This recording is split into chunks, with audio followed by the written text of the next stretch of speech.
Hello, everyone. We're going to go ahead and get started. We're going to be in 2 Chronicles today. We're starting 2 Chronicles. And if you didn't know, I will not be the normal teacher for this class. So Eric will normally be the person teaching. There's going to be a few times throughout the quarter that I'm going to have to fill in for him. But he's going to be the normal teacher. He's out of town today. And so you have me. I'm excited to teach today's class. Today's class, we're going to kind of do some introductory notes, kind of familiarize ourselves with 2 Chronicles, and then we're going to go into 2 Chronicles 1 through 5. And so when it talks about the house of David, how the class is titled, it's through the book of 2 Chronicles. So it's the house of David through the lens of 2 Chronicles. Okay, so some important things to understand is the context. Kind of where did we leave off last time? If this is 2 Chronicles, well, what about 1 Chronicles? How did we get here? I think some of these things are important. So we need to remember that this picks up right where 1 Chronicles left off. And 1 Chronicles left off with David preparing the temple. He was choosing the location of the temple. He was building up Solomon. Remember, he wasn't able to build the temple himself. He had too much blood on his hands, and so it had to be his son Solomon. But David still went to work and made sure that everything was organized and everything was prepared and transitioned it off from him to Solomon. And so when we open up 2 Chronicles, it's opening up with the King Solomon, starting his reign. Another thing that's important to understand is who is this letter written to? When is this letter written? This is going to be kind of important for the next thing we're going to talk about. So this is from the exiled Judeans. So they are coming back. They're returning, and they're needing hope. And so what I mean by that is, imagine you've been in like a foreign nation as a prisoner, and you're coming back, and you're able to go back home. You're going to be kind of downcast. You've been there for 70 years. And you're kind of wanting to have hope and be seeking hope. And so this letter is very much a hopeful rendition, a hopeful version of the same things that we get both in 1st and 2nd Kings. And so we have some major themes here. Of the temple. And so the idea of this hope and where it lies is the fact that the temple will be back, that we're going to be building up this temple. And remember, they're coming back from Babylon. So after 70 years, they come back from Babylon. One of the things that they are doing is building the temple. And so what we're going to go over today is 1 Chronicles 1 through 5, where they're building the temple originally. Solomon is building the temple. And so this is going to give them hope in that regard. And so there's this focus on the temple throughout the book. Then you have 1st and 2nd Kings and this kind of difference. Why do we have this difference? Why is we have both of these books? So in the Jewish ordering of the Old Testament, so same books, just different ordering, they had 2 Chronicles at the end. So this would be the last book in the Tanakh. This would be the last book in the Jewish ordering of the Old Testament. And this was supposed to be, this last glimpse of hope before you get the 400 years of silence. It ends with King Cyrus sending them back home. That's how the book ends. And so there's this hope as they return. And this is very much in a different contrast, this hopeful 1st and 2nd Chronicles to 1st and 2nd Kings. If you remember 1st and 2nd Kings, it's almost like they're going through the Judges cycle, but it's like the nation of Israel is like going through this continual Judges cycle where they have this bad king, and he comes, and he's like Jeroboam, and he has all these sins, and they lead him astray, and they have this another bad king, and it's just like this over and over again, but they never have like the glimpse of hope like the Judges cycle a lot. So it's just like this sin cycle over and over again throughout 1st and 2nd Kings, and that was written while they're in exile. So if 1st and 2nd Kings is written while they're in exile, and it's saying, hey, this is why you guys got here. This is why you guys got here, is because you sinned and that you strayed away from God. God offered you times to repent, but you sinned again, and then enough was enough, and God said, okay, here's your punishment.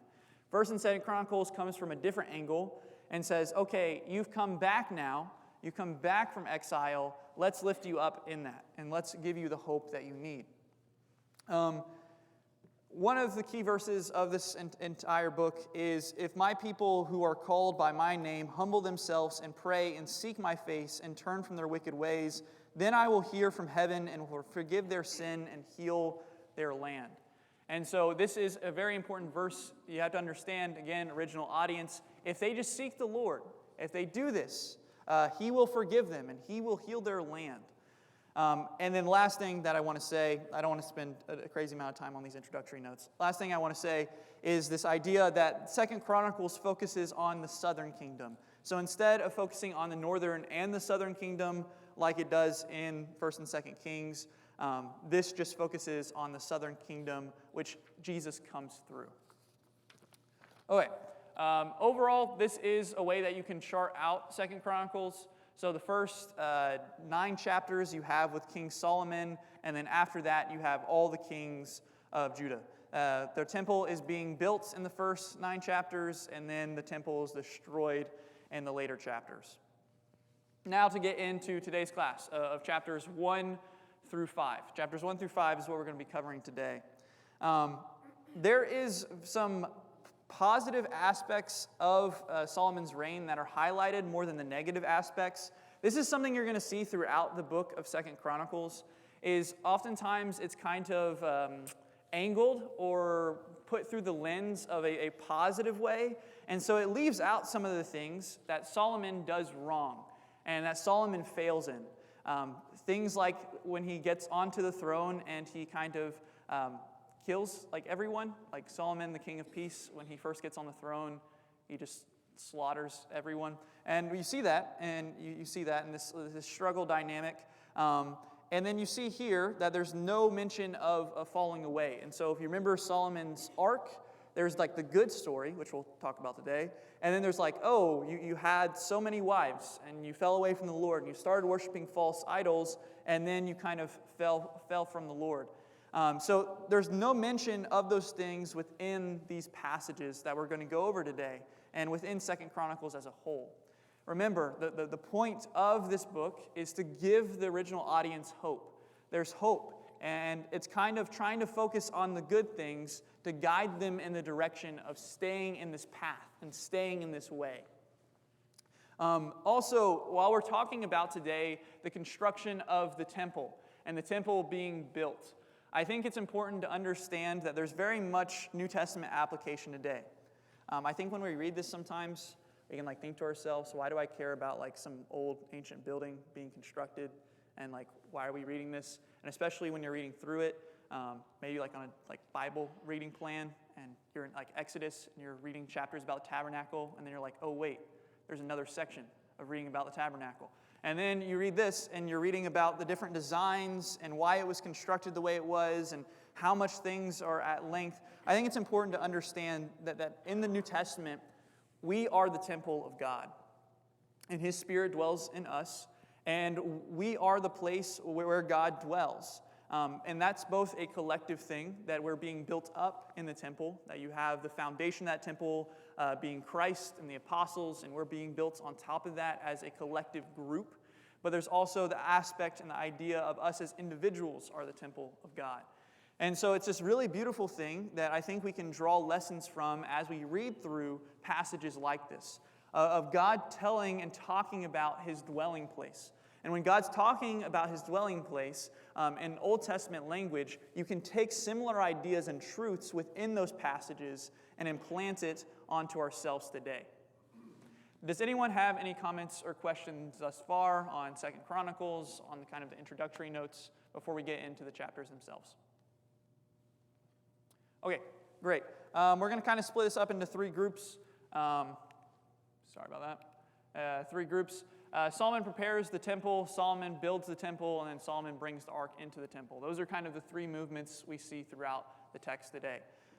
If I had to guess, we're going to focus more on the first one than any of them, but probably the first and second, and probably the last the least.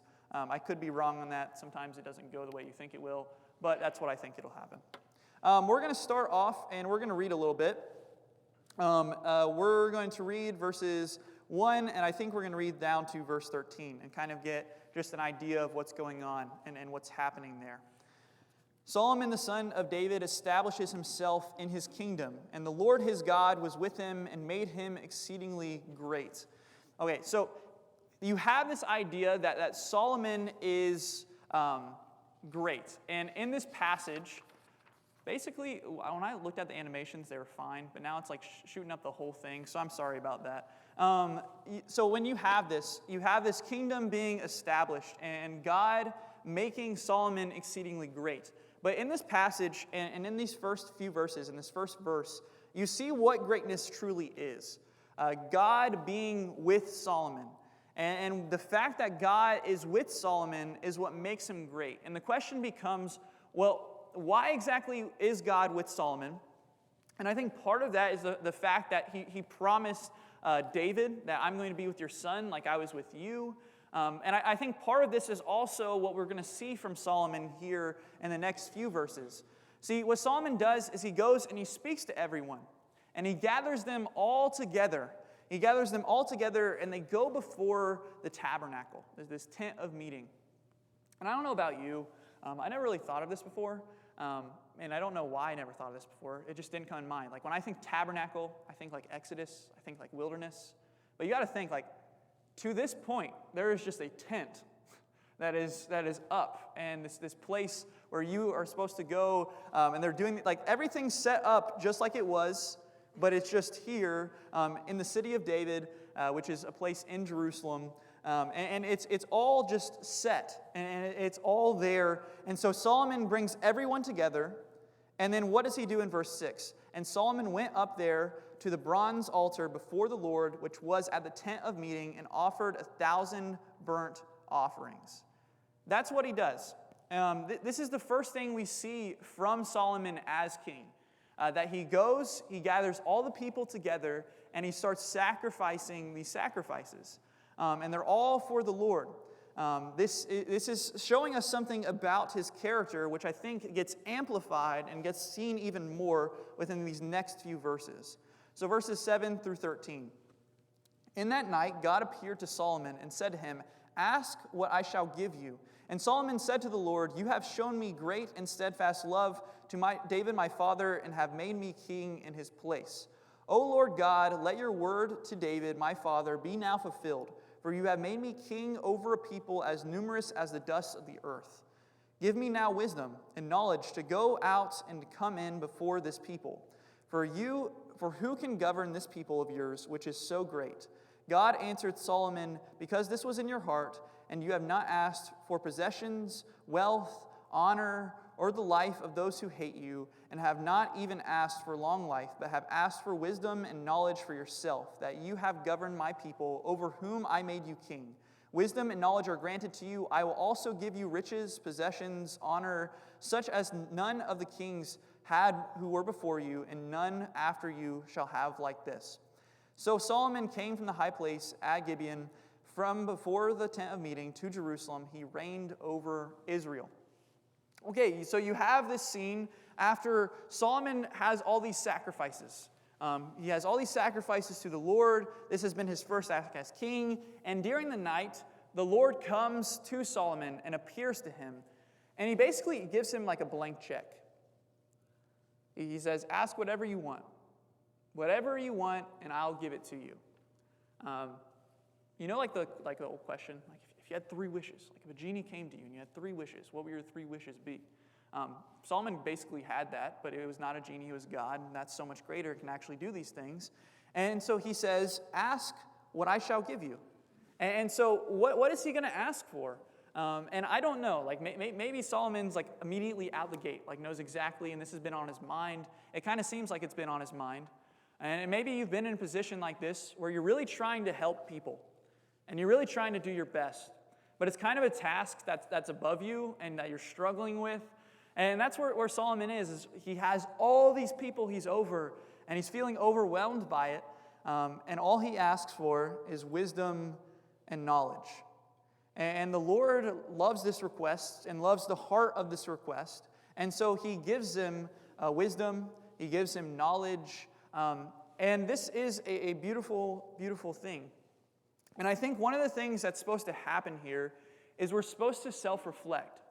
And we're supposed to say, if I was in Solomon's position, what would I do? What would I ask for? If you've answered that question before, what has your answers been? If a genie came to you, what would your 3 wishes be? And I think one of the things that's really cool about this is it points out what some of people's wishes would be.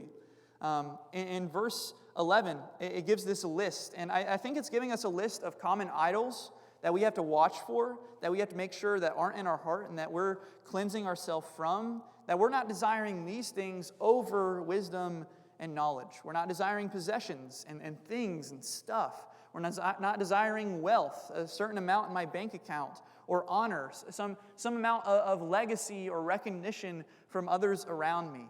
Not even seeking vengeance or a long life. And it's like those are some of the things that you would see people normally asking for in this like genie situation. That this is what I want, Lord. You know, there's this guy and he did me wrong a long time ago and I really want you to take care of him. You know, Lord, it'd be really nice if I was able to live until like 175. Like it'd be cool to like be one of those Bible like people that like live forever. Yeah, that'd be awesome. And it's like, no. Solomon's not worried about those things. He asks for wisdom. He sees that as a higher regard, and then God gives him wisdom. One of the beautiful things about this story is the question is, okay, if you were in Solomon's position, what would you ask for? And it's like, okay. The really cool thing is that we can still ask for what Solomon asked for, and we still will receive it as Solomon received it. Jesus says multiple times, and you can see this multiple times throughout the New Testament, if you pray in line with my will, or another way he puts this, if you pray in my name. Praying in Jesus' name is praying in alignment with the will of God. I will give it to you. It is as sure as yours. And so what we're told about in James is that if we ask for wisdom, we will have wisdom granted to us. And so we need to be thinking, okay, why am I not asking for this if I'm not? Because this is something God will give to me. And if it's not something I'm asking for constantly, it's something I need to start implementing into my prayer life. That I want to be someone who prays and asks for wisdom. And the beautiful thing is I have a God who will give me that. Another cool Bible thing is that this is the inverse of what happens in Eden. You see in Eden, you see Eve, she takes wisdom for herself, and that leads to this whole mess of the world. And in this story, instead of taking wisdom, Solomon asks for wisdom. And it kind of leads into the question, what would have happened if Eve just asked for wisdom instead of taking it for herself? Maybe, I don't know.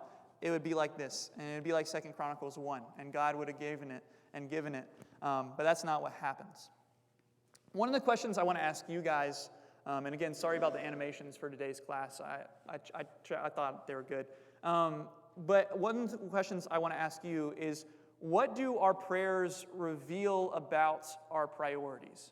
So if I were to look at your prayer log for the past month, and I were to see everything that you prayed for every time you went into prayer, what would that tell me about your priorities?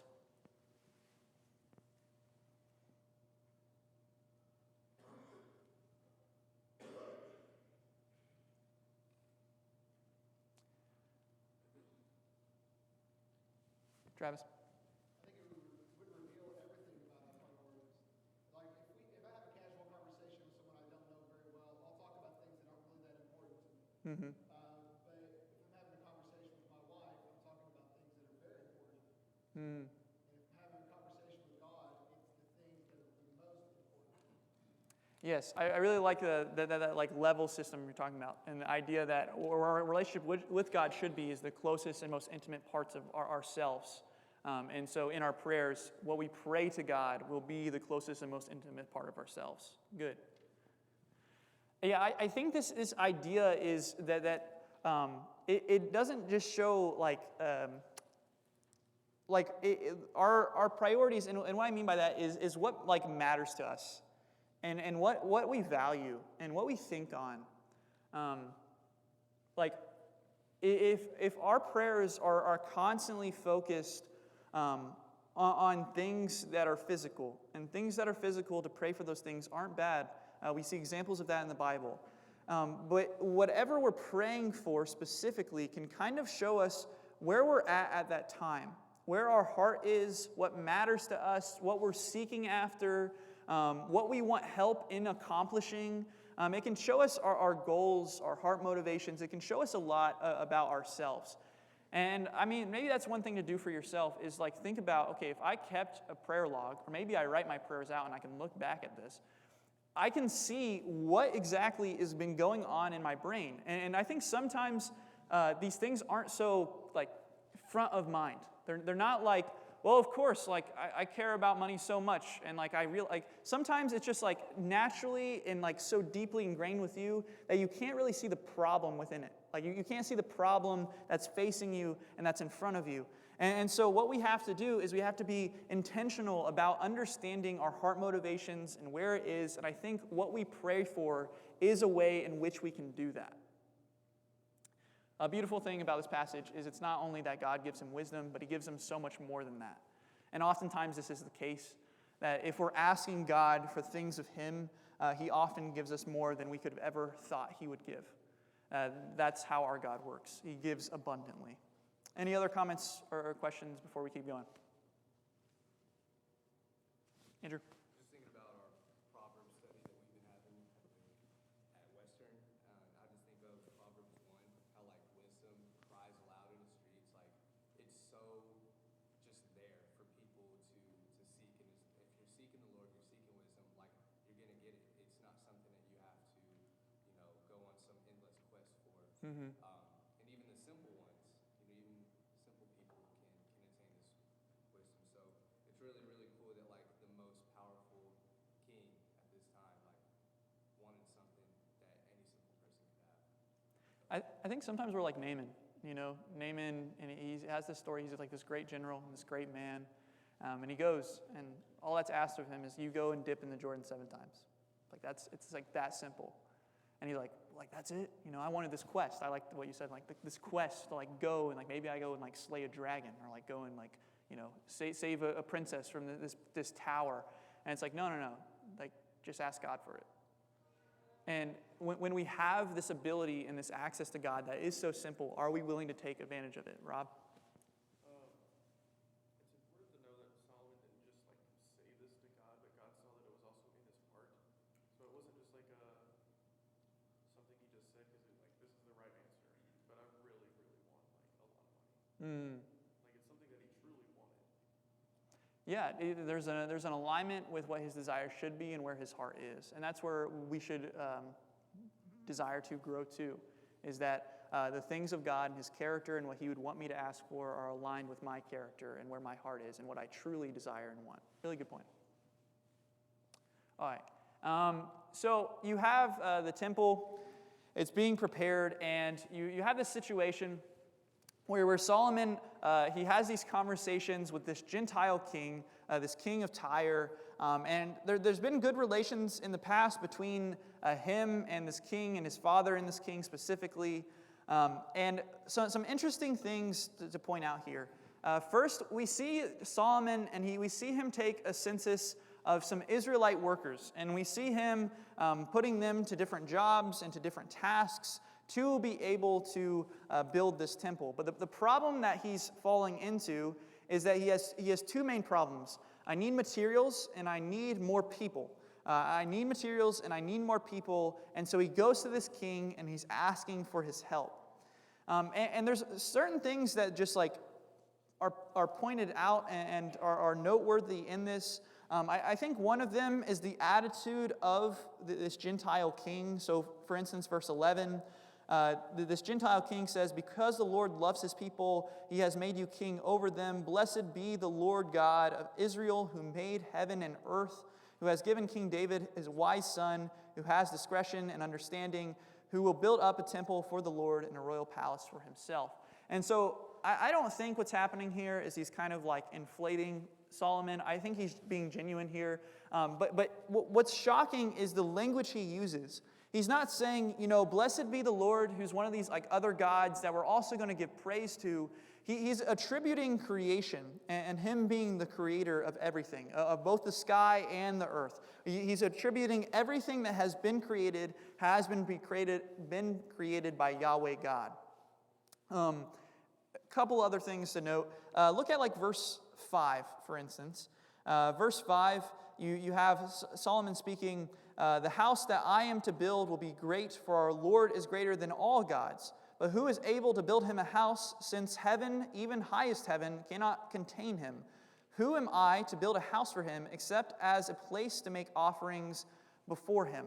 And so I think there's a couple things that are happening within that section specifically. It would be really easy for Solomon to do. Okay, so let's say you're a business person, and I need something from you. Like I need something from Stephen, and Stephen has something that I need. I go to Stephen, and it's really easy to just lift Stephen up, and puff Stephen up, and then maybe Stephen will give me something that I need. That's not really what Solomon does here. Instead, what Solomon does is he gives his praise and lifts up God. He doesn't lift up the man involved in this situation. So again, I think we're seeing another heart trait of God and how he functions and how he works. But it's also interesting how he views the temple itself. I want to say this in the right way, and if you disagree, I'd love to have a conversation about this. It seems as if Solomon is saying, we're building this house for God, but it's not really for God. Not saying that his presence doesn't dwell there, or he doesn't want to be amongst his people, none of that.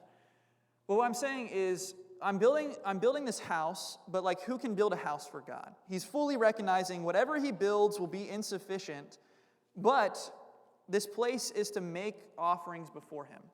The purpose of this place is for praise and worship, and to give the people an avenue to have and be able to approach God. It's almost a sign of God's grace, and not this place where we can contain him, but a place in which we can have him amongst us. And it's, I think, recognizing the blessing of what that is. It's not like the other gods where we have to build this temple because if we don't constantly get him food, then maybe he's going to die. And we wouldn't want our God to die. It's nothing like that at all. We want God amongst us, and we want to build this temple here so that he is, so that there is a place for which we can approach him. I think that's some of the language that's being used here and some of the ideas that are being drawn out. Whatever we build is insufficient, but the temple is the grace of God to have a place to meet him. Okay, so continuing on, there's a census of foreign workers at the end of this. And so you see at the beginning of this, there are these foreign workers, or the Israelite workers, and then at the end, there's these foreign workers. And there's this beautiful thing where the temple is being built by Jews and Gentiles. Jews and Gentiles are coming together and building up the temple of God. And so, what are some ways the church today reflects the temple's purpose in the Old Testament? And I think you can see some of the things that I just said there, but I think this is a broader thing. As we're about to go into the construction of the temple, what are some ways in which we should kind of think of or navigate our minds through this idea of how is the Old Testament temple similar and applied to us today in the New Testament? Ryan? The idea of the temple being a place to contain God doesn't make a lot of sense. When you look at the costliness of the materials, ornate designs, it's an obvious signal to anyone who's observing that the relationship with God, what he means to his people, is extremely important.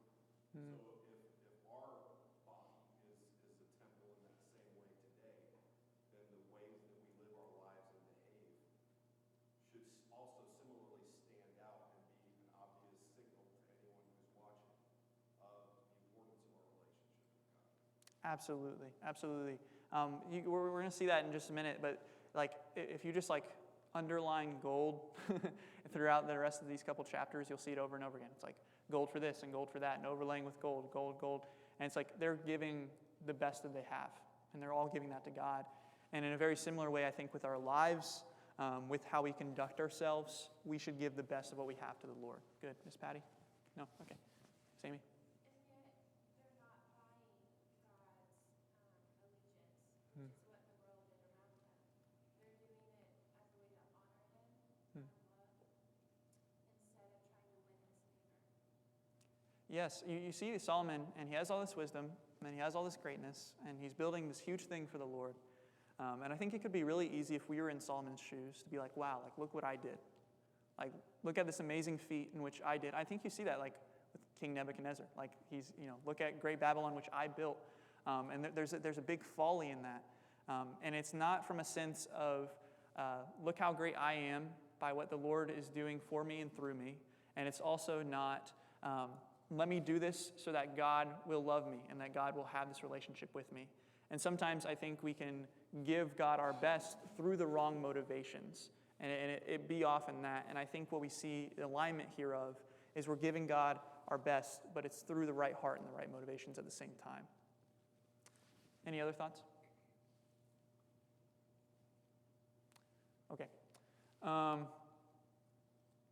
Last thing I wanted to point out there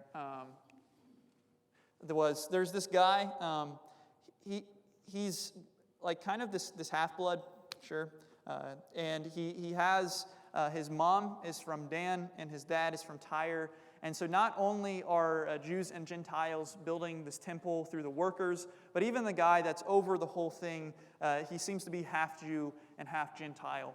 And so the point that I was going to tie in there is that as we're building the temple of God today, and as we see in the New Testament, the temple of God starting to be built, you see that Jews and Gentiles are working together in this goal of building up and bringing people into this building structure of God and this place where he dwells. Okay, keep going. So the building of the temple. Some cool things that happen here. Just a note. Basically, this is a very condensed version of what happens in 1st and 2nd Kings, or 1st Kings specifically in this instance. So it's about half of the verses of what's going on here. It's devoted more to the ceremonies, and there's an emphasis on he made. So he made this, he made that, he made this, he made that. And this phrase is repeated. But what more I want to highlight is this idea of where we see the temple located. So in chapter 3, verse 1, we see that he began to build the house of the Lord in Jerusalem on Mount Moriah. And I can't let you guess because it's on there because animations. You have this repeated and this scene previously before. And it's connected to two instances specifically.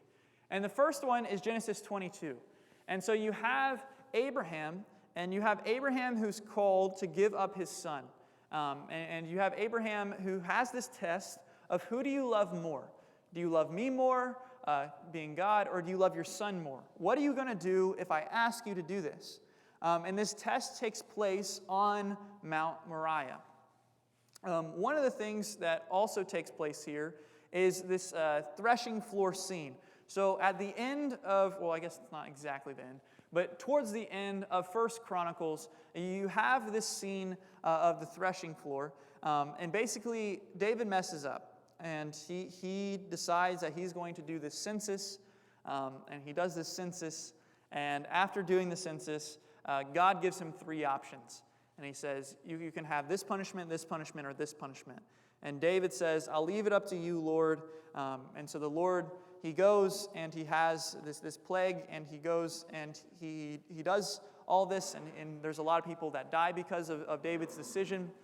And this is where it stops. So the plague stops at this same place. And so we've seen twice that in the story of Abraham, where he's supposed to give up his son, it's a place of testing, yes, but more so at the end of that story, we see God come and we see God stop him from making this sacrifice. He says, stop, don't do it, and then he offers a substitution of this ram that's caught in the thicket by its horns. And so we see that twice that we've seen this before is the place where God shows mercy. God shows mercy on Mount Moriah. What's really cool is this mountain range, like the mountain range of Moriah, is connected with where Jesus dies. And so where Abraham went through that test of are you going to give up your son or not, is where the real son comes and is sacrificed. Where we see this temple being built is the same place where Jesus comes and he gives up his life. And it's probably not like, we're building the temple right here, and this is where Jesus died, right here. It's more so in that area and on that same mountain range.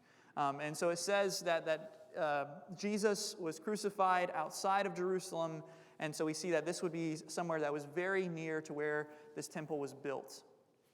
Does anyone have any thoughts, comments on that before we keep going? Okay. All right, so there are different things. So they start planning this. He builds the temple within his 4th year. And so Solomon, he's had some time. There's been lots of prep work. He's finally building this temple. And you kind of understand why he would need some prep work. Because if you do the math, at least one commentary said, it's 7,200 square feet. And so this temple is huge. It's giant. We're about to see pictures of it here in a second. But this temple is ginormous. And like Brian said earlier, the best of materials are being used. There's lots of gold. God deserves the best that we can give him, both within our lives and here in this story. There's also this Eden imagery throughout. There's mentions of pomegranates. There's mentions of cherubim being outside of the garden, kind of guarding it from Adam and Eve coming back. So there's cherubim, there's pomegranates, there's gold. All these things are trying to get into your mind this idea of Eden, this place where God dwells and where God and man can interact just like Eden was supposed to be, just how the world was created to be. Specifically, when we get to the construction of the temple, there's some cool things. The most holy place, the Holy of Holies, is a perfect cube. And we see this at the end of Revelation, and Eric just talked about that.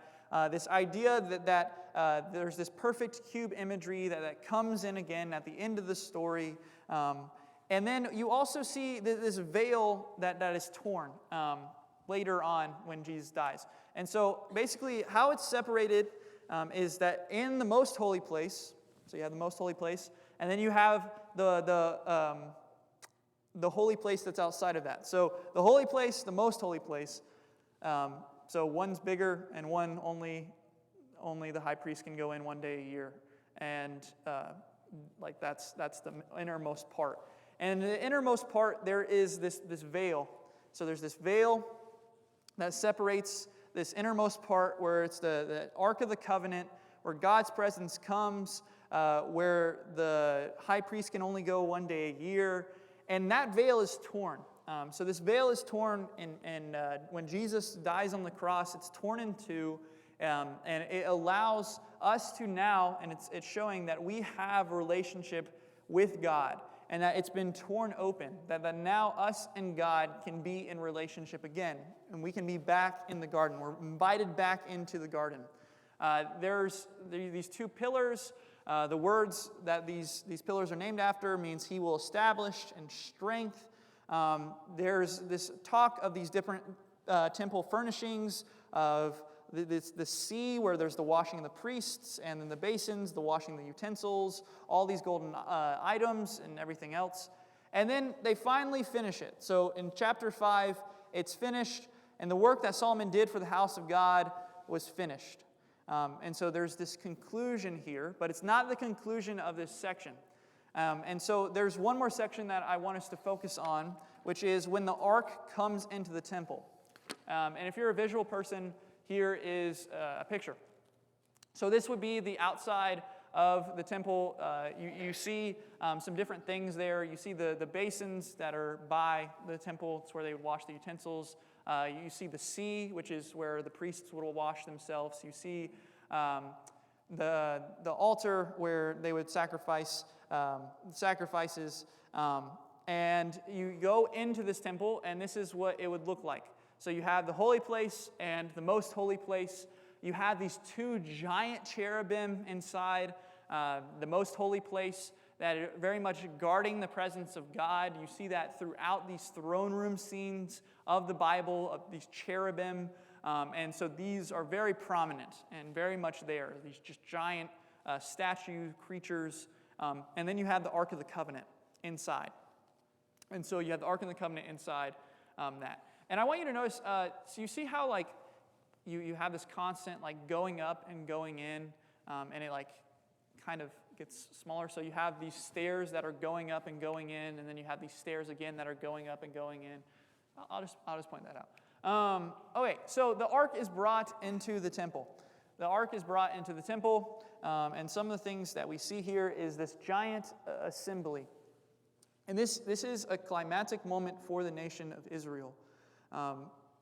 This is the finishing touch, because without what the ark represents being there, this is just a building. But the ark coming in and it being in this building, it means that God's presence is in this building, or at least is going to be shown to be here in just a second. So you have this ark being brought into this temple, and you have it being put down, and this is a significant moment, and they're all just like praising God together. They're all lifting up their voices, and there's even the guys who write some of the psalms there, and they're singing, and they're blowing and their trumpets, and they're doing these instruments, and it says, "For he is good, for his steadfast love endures forever." And you see this final act of the temple being done, this final resting place for the ark where it's being laid down, and then there's something really cool that happens. So notice the last part of verse 13 and verse 14, chapter 5, 13, 14, chapter 5. The house of the Lord was filled with a cloud, so that the priests could not stand to minister because of the cloud, for the glory of the Lord filled the house of God. This is why this is all important. This is why it's significant, is that God's glory and God's presence comes and fills this place. And you see this image of the cloud, and you've seen it throughout Scripture, this idea of God being associated with the cloud again and again. And you see these things coming together, and the cloud almost acts as like a shield, because remember, you have passages like Exodus 34, where we can't like be fully in the glory of God, that we would die if we did that. And so there's this cloud that acts as a shield, and then God's glory overwhelms the priests, that they're not able to minister anymore, and it's so significant, and it's so overwhelming. And this might help us to understand when we get passages later on where the temple's built after they come back from Babylon. And it says some people are rejoicing and others are like weeping because they've seen this or they've heard about this, and this is what's in their minds when they think of this temple, and they think of this beauty, and they think of this great thing and this grand thing, and they think of the finest materials, and they think of the glory that fills up the house of the Lord, and then like none of that happens. Like that doesn't happen again when they rebuild the temple. And so it's this sad moment for some. But there's this cool connection here, and I'll ask it to you guys if you have any thoughts, between Acts 2 and what happens here. What is the significance of God's glory filling the temple, and how does this compare to Pentecost in Acts 2? So what are some similarities you see between what's happening here in Acts 2?